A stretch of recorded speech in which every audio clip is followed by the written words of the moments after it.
Hi friends, ಎಲ್ಲರೂ ಹೇಗಿದ್ದೀರಾ? ಎಲ್ಲರೂ ಚೆನ್ನಾಗಿದ್ದೀರಾ ಅಂತ ಅಂದ್ಕೊಂಡಿದ್ದೀನಿ. ಇವತ್ತು ಯಾವುದೇ ತರಕಾರಿ ಇಲ್ಲದೆ ಇರುವಾಗ, ಹಾಗೆ ಬೇಳೆಕಾಳು ಇಲ್ಲದೆ ಇರುವಾಗ ಸಿಂಪಲ್ಲಾಗಿ ಹೇಗೆ ಸಾಂಬಾರು ಮಾಡ್ಕೊಳ್ಳೋದು ಅಂತ ಹೇಳ್ಕೊಡ್ತಾ ಇದ್ದೀನಿ. ಅದೇ ಹುಳಿ ಸಾಂಬಾರು ಸಿಂಪಲ್ಲಾಗಿ ಹಾಗೆ ಬಿಸಿ ಅನ್ನಕ್ಕೆ ತುಂಬಾ ಚೆನ್ನಾಗಿರುತ್ತೆ. ಹಾಗಾದರೆ ಈ ಸಾಂಬಾರು ಹೇಗೆ ಮಾಡೋದು ಅಂತ ನೋಡೋಣ. ಅದಕ್ಕೂ ಮುಂಚೆ ನೀವಿನ್ನೂ ನಮ್ಮ ಚಾನಲ್ಗೆ ಸಬ್ಸ್ಕ್ರೈಬ್ ಮಾಡ್ಕೊಂಡಿಲ್ಲ ಅಂದರೆ ದಯವಿಟ್ಟು ಸಬ್ಸ್ಕ್ರೈಬ್ ಮಾಡ್ಕೊಳ್ಳಿ.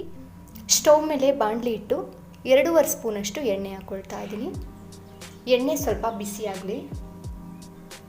ಹುಳಿ ಸಾಂಬಾರಿಗೆ ಬಂದುಬಿಟ್ಟು ಕೊಬ್ಬರಿ ಎಣ್ಣೆಯಿಂದ ಒಗ್ಗರಣೆ ಮಾಡಿದರೆ ತುಂಬಾ ಚೆನ್ನಾಗಿರುತ್ತೆ. ಅದರಿಂದ ಇವತ್ತು ನಾನು ಕೊಬ್ಬರಿ ಎಣ್ಣೆ ಯೂಸ್ ಮಾಡ್ತಾ ಇದ್ದೀನಿ ಒಗ್ಗರಣೆಗೆ.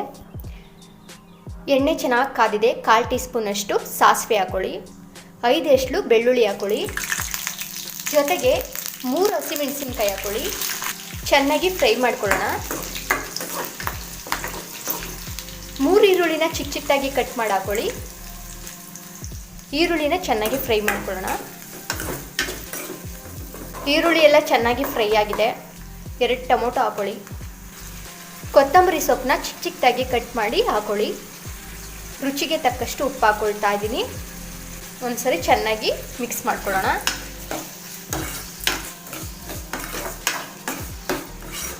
ಟೊಮೊಟೊ ಎಲ್ಲ ಚೆನ್ನಾಗಿ ಫ್ರೈ ಮಾಡಿ 2 ನಿಮಿಷ ಚೆನ್ನಾಗಿ ಬೇಯೋದಕ್ಕೆ ಬಿಡೋಣ.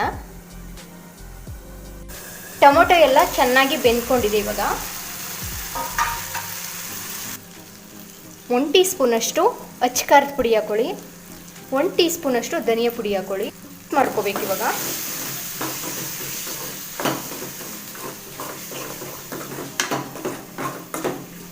ಮಿಕ್ಸ್ ಮಾಡ್ಕೊಂಡ ನಂತರ 1 ಕಪ್ಪಷ್ಟು ಹುಣಸೆ ಹುಳಿ ಹಾಕ್ಕೊಳ್ತಾ ಇದ್ದೀನಿ.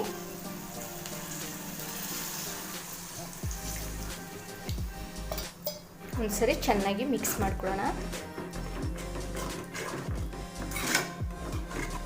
1 ಕಪ್ಪಷ್ಟು ನೀರು ಆ್ಯಡ್ ಮಾಡ್ಕೊಳ್ತಾ ಇದ್ದೀನಿ. ನೀರು ಸೇರಿಸಿ 15 ನಿಮಿಷ ಚೆನ್ನಾಗಿ ಕುದಿಸಬೇಕು.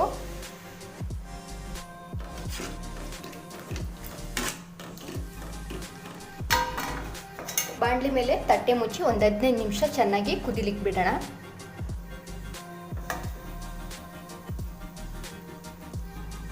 ಹುಳಿ ಸಾಂಬಾರು ರೆಡಿಯಾಗಿದೆ. ನಾವು ಸ್ಟವ್ ಆಫ್ ಮಾಡ್ಕೊಳ್ಳೋಣ.